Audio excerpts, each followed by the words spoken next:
adhesive stripes, staples, and skin glue. Those are different ways of actually closing the incision. Okay? Operations now performed with laser. Yes, you can also use a laser to close or cauterize. That's another nice term, cauterize, or stop the bleeding and actually join the ends of the incision. And some procedures, like I said, may require cautery. Cautery is basically a very clean way of joining the parts of the incision. Purpose of the surgery: treatment, excision of diseased or abnormal tissue, can repair wounds or correct problems. Okay, so that's the treatment using, or the purpose of using surgery. Then what you would do is, from a diagnostic standpoint, you would remove a piece of that tissue for biopsy purposes. You would send it to the pathology lab for evaluation. Okay? Surgery is also, there's a restorative process to it. Restoration to compensate for lost function. Okay? So, for example, let's say you crushed a bone. Okay? Let's say you crushed a bone. You were in an accident, God forbid, and a bone got crushed. And so what do? The bone's not going to, if it's bad fracture, it's not going to heal on its own. They're going to put pins and needles and rods in so that they can restore function to that bone that's been fractured and damaged, right? Relief, palliative treatment, therapy to provide relief, not intended as cure. Okay, sometimes surgeons will have to go in and do surgery in order to relieve pain or in order to give what we call palliative treatment. Okay, you see this many times with cancer patients, where certain surgeries are necessary, not that it's going to cure the person, but to give that person palliative care. Palliative care means basically comfort. That's what palliative care means. To give that person comfort, not necessarily a cure or a remedy or a solution, but to give that person comfort. And that's called palliative care. Okay. Surgical instruments. You've probably seen this many times: a curette, forceps, hemostat, retractor, sound, scalpel. These are all different types of surgical instruments that are used. Now, this is very interesting, guys.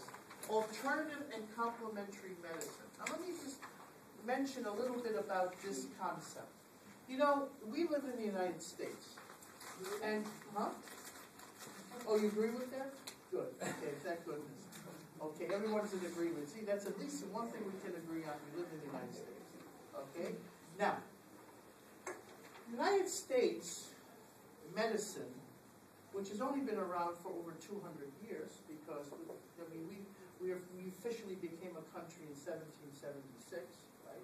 So we've been around for, well, do the math, almost 240 years we've been around, almost. Okay? So we are, our medicine has also been around for almost 240 years. We call that Western medicine, or part of Western medicine. Okay?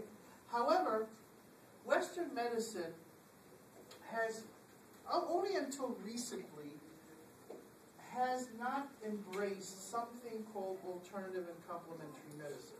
There are other types of modalities of treatment out there that are not considered the conservative type of treatment. For example, doctors usually used to say that if you can't medicate it and you can't cut it out, it doesn't exist.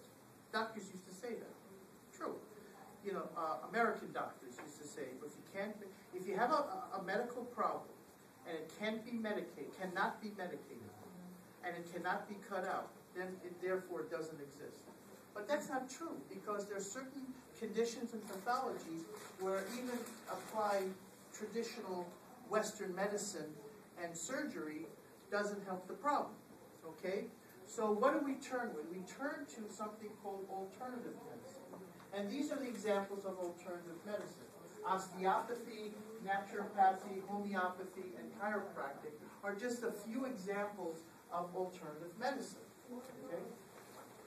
Well, these are different types of philosophies. Now, osteopathic medicine, actually, we have actually DO medical school in this country. Do you know that we have 2 parallel medical professions in this country? I bet you didn't know that. Well, let's let me ask you this question.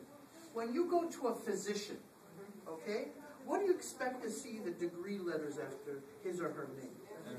MD.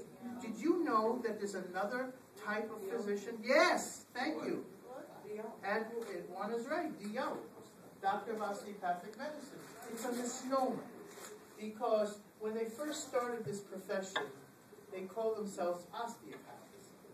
But the root osteo means what? Bone. So people were always had a misconception about who these osteopaths were. They said to themselves, oh, these are bone doctors. And it's not the truth. Yes, they could be bone doctors. They could be orthopedic surgeons. Yes, they could be. But they don't have to be. And it's been a sense of confusion for decades and decades and decades. The osteopathic medical profession has been around officially since the late 1800s. Okay, and it was started by a man named Andrew Taylor Still, who was a Civil War physician during the Civil War. Okay, and he's the one who basically came up with the philosophy of osteopathic medicine, which is basically the manipulation of the musculoskeletal system to treat and diagnose disorders. That's what an osteopathic physician does. When you go to a DO medical school, you see, the medical school that's down the road here,